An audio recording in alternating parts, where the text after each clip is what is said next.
Hello everyone, my name is Julia and I'm a fourth year music and geography student. For my special topics project, I worked on documenting the soundscape of UBC during COVID through on-site audio recording and sound mapping.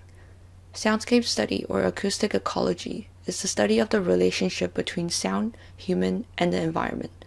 Inspired by the World Soundscape Project, this project seeks to capture the unique soundscape of the UBC Vancouver campus during this special time of the global pandemics. In this project, I'll document and study the harmony and ecological soundscape balance of UBC, connecting its human community and sonic environment. Surrounded by beautiful landscape sceneries, the UBC Vancouver campus is usually filled with various sounds of nature, student activities, and the interaction between human and the nature. In response to the COVID outbreak last year, UBC has transitioned to online learning and remote working, greatly affecting the number of events taking place on campus. This project will serve as a foundation of a comparative soundscape study, capturing the soundscape of UBC during the time of COVID, which can be used as a basis of comparison in the future. I'll be going through the presentation in order of the project processes, starting from the initial research, onto the field recording, then the documentation and analysis, and finally the sound mapping. The World Soundscape Project was founded by Canadian composer Murray Schafer in 1969 at the Simon Fraser University, and the project is concerned with raising public awareness of sound, documenting environmental sound and its changing character, and establishing the concept and practice of soundscape design as an alternative to noise pollution. This laid the foundation to the contemporary understanding of acoustic ecology and soundscape studies.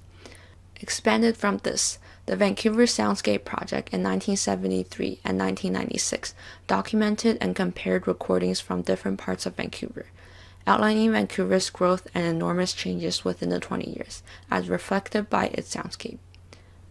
The 100 Soundscapes of Japan is an effort by the Japan's Ministry of Environment to combat noise pollution, protect and promote the environment. The locations were carefully selected by the Japan Soundscape Study Group. It contained natural soundscape covering all 4 seasons, as well as soundscapes that are important to the Japanese culture and heritage. As defined by Troll, soundscape is related to the quality of life and acoustic sustainability. Farina describes the 3 levels of complexity associated with the sonic environment: the physical properties of sound, the physiological perception of sound, which is described by the hearing range between different species, such that for human it's between 20 to 20,000 Hz, while whales can hear as low as 0.001 Hz. And lastly, the interpretation of sound, which is based on generic cultural and social influences.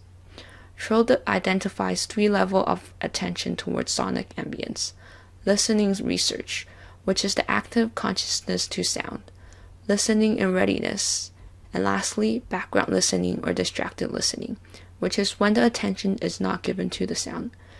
By setting the study on a sonic environment that I am familiar with, but have not paid close attention to, I hope to transform myself from listening in readiness and background listening to the level of listening research. Another research looked at soundscape from a conservation perspective. The authors expressed that soundscape possesses both ecological and social values that should be considered natural resources worthy of management and conservation. These social values include the sense of space, cultural and historical significance, interaction with landscape perception, and wildlife well-being. There are different kinds of soundscape that should be conserved: natural quiet, sensitive, threatened, unique, recreational, representative, cultural, and everyday. And this project will cover sounds from many of these categories, including unique, recreational, representative, and everyday. Sound varies from time to time, and I hope this project will act as an auditory time capsule, serving as the foundation of sound documentation of the sonic environment of UBC, as well as encouraging the listener to be engaged with the sounds of the environment. As part of the study, I conducted 8 recording sessions from 19 different locations across the UBC Vancouver campus, completing 46 recordings in total. The recordings were taken with equipment and setting consistencies and were taken on campus between February and April of 2021. The sounds were recorded on Zoom H1n, and the sounds were measured using the app Decibel X for Android phone with a Z frequency weighting, also known as flat frequency weighting. Other accessories included a dead cat windshield, 2 mini tripod, a phone holder, and pen and paper for note-taking. For the recording process, the sound recorder and sound meter, which is the phone, were placed next to each other on 2 separate mini tripods.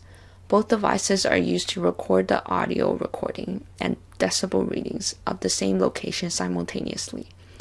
The windshield was placed on the Zoom H1n recorder at all times. Notes were taken during the recording sessions and verified through listening to the playbacks after each session. Each recording lasts between 5 to 10 minutes depending on the location and the variety of sounds present at the location. As a general guideline, the exact recording spots were chosen to be at or near the center of the location unless they were already occupied. Test recordings were taken to evaluate the different recording methods and settings. Recording locations were selected to cover both the physical and acoustic varieties of the UBC campus, with new recording locations constantly being discovered and added throughout the recording process. Here is the recording map of the study. The circles represent the reach of sound based on perceptual approximation. Here is a compiled list of the selected locations. For the list on the right, 2 locations were selected under each category: construction, high traffic area, indoor, and outdoor, to maximize the variety. 2 recordings were taken at each location, one on a weekend and one on a weekday. Here are some photos during the recording process. Recording journals were written after each recording session, which documents the type of sound, the occurrence of notable event, for example, reason for a sudden spike in the audio level, the weather conditions, which contributes to the sound varieties, and the time of recording. The recordings are stored in a sound library on SoundCloud, and the sound levels are expressed by graphs exported from Excel or directly from the Sound Meter app. As part of the project, I created a website that documents the processes, and it is continuously being updated. It highlights the project overview, the recording methods, recording locations, and recording journals. Here are some charts I created for the comparison of the sound levels at different locations. As we can expect, the indoor and garden areas have the lowest level, and the constructions and recreational areas have the highest reading. Note that the time of day and the weather can also affect the reading, which is also what makes the soundscape so unique, both geographically and temporally. But for the comparison, do remember that the levels could be affected by the weather conditions. These charts compare the average sound levels for the weekday and weekend recordings. There's not that much difference between weekday and weekend since students are not physically at school. Here are a couple of sound maps that I looked at for reference. The London Sound Survey, which documents the sounds of London. A global scale interactive map of recording around the world. Montreal Sound Map. And Nature Sound Map, which documents the sound of natural environment and rare species from different countries. Many of these sound maps allows public users from everywhere in the world to submit recordings to expand the sound library. I have created an initial map using Google Map, allowing our users to have access to an interface that they're familiar with. You can click on the specific location from the drop-down list. The locations are color-coded by their categories. You can also click directly on the map itself. It will bring up the information about the location, the type of sound present, and the link to the recordings. I'm working on creating a more interactive map where it will allow the user to filter recordings based on the type of sound, which will be tagged.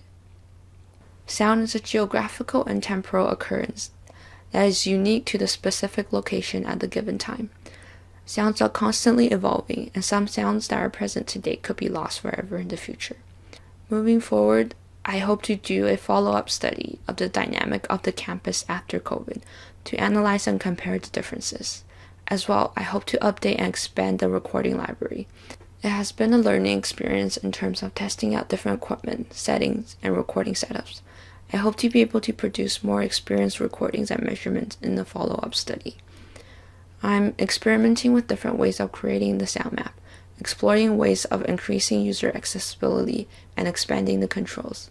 It will also be interesting to extend the project to virtual campus tours or sound installation. And as a side project, I'll be interested in doing an electroacoustic composition using the recorded sounds. Thank you for listening.